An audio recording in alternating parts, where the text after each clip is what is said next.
I never thought I'd inadvertently commit a crime, but one day at Starbucks, I got change back and I sensed something was wrong when they handed me a $10 bill with some other bills. The bill looked odd to me, but the place was busy. I just shoved the bills back in my wallet and headed on my way. Later that night, I pulled the bills out of my wallet at the Jewel checkout lane at the grocery store. I held the $10 bill up in front of the cashier and said, does this look right to you? But before she could answer, I put the bills back into my wallet and paid with a credit card. The next day, I went to Chase Bank and showed the bill to a banker. And she said, I wish you hadn't handed me this because now I have to confiscate it. Apparently, Chase Bank isn't in the money laundering business, and they couldn't hand it back to me to pass to another person. Sometimes when we're trying to set things right, you have to take a hit. I guess given the choice between perpetrating a fraud and taking a hit, I'll take the hit. Welcome. Welcome to Sunday Coffee Hour. I'm Stanley Smith at Sunday Coffee Hour. We do talk about everything and absolutely nothing. This Sunday, we talked about revealing too much of ourselves, wearing rubber gloves to put on compression stockings, and that there's nothing wrong with being a Buddhist. The readings at Washington National Cathedral were from Ezekiel. Set a sentinel for yourself and for the wicked, so that none die in their iniquity. And from Romans, we know what time it is, so let's set aside the works of darkness and lean into the light. The gospel reading was from Matthew. If you have a quarrel, go to that person and voice your complaint. And if they don't hear you, then take another.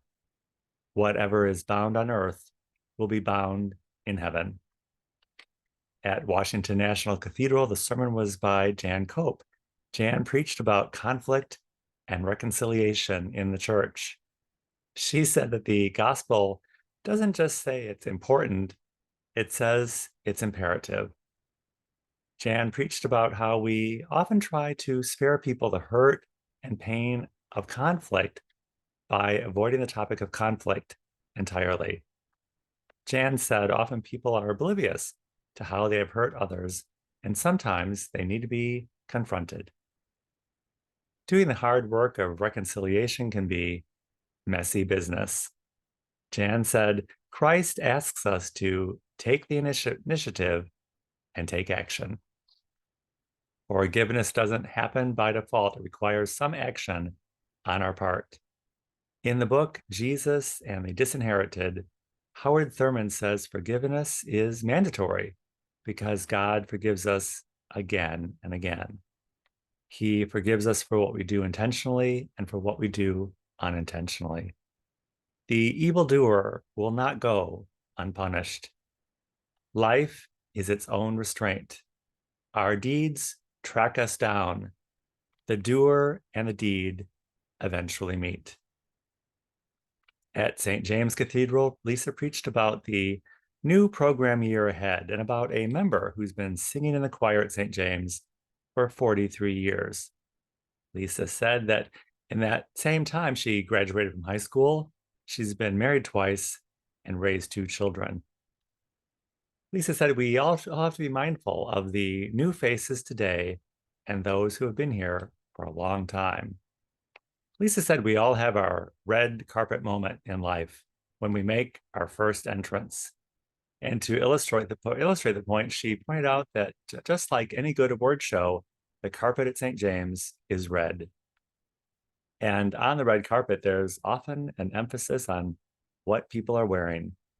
Lisa invited us to consider what we're wearing on our red carpet moment. Are we wearing peace and reconciliation? And are we wearing Christ himself?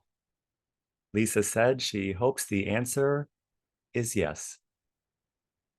I had the opportunity to attend the Orthodox Church this Sunday with my friend, Alex Weaver. The sermon at the Orthodox Church was about wearing the wedding garment. We're provided the garment, and all we have to do is put it on. At the wedding banquet, we're obliged to wear this garment because it's provided for us. We all have our earthly life and we are provided for in its entirety. We're provided the garment, and all we have to do is put it on and keep it reasonably clean and ask for forgiveness and mercy whenever we get into some of life's messy business. My friend asked me, what do the Presbyterians believe? And what do the Episcopalians believe? And then I asked him, well, what does the Orthodox Church believe? I told him that Presbyterians believe in serving Christ, and the Episcopalians believe in glorifying Christ.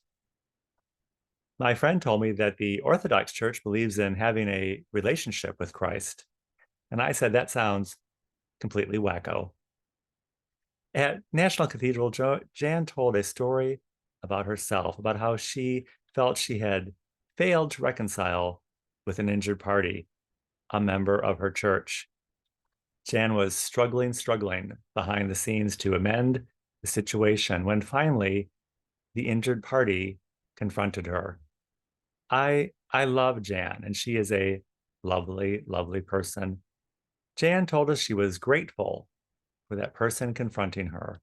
She said it was God's way of meeting them all halfway. I'm okay with serving and glorifying God. The relationship part, though, is a struggle. But God does provide the garment of healing and reconciliation. And all we have to do is put it on. If you would like to join us at Sunday Coffee Hour is every Sunday at 12 noon Central Time on Zoom. I will include my email in the description of this video. I'll be happy to send you an invitation. And I look forward to seeing you very soon.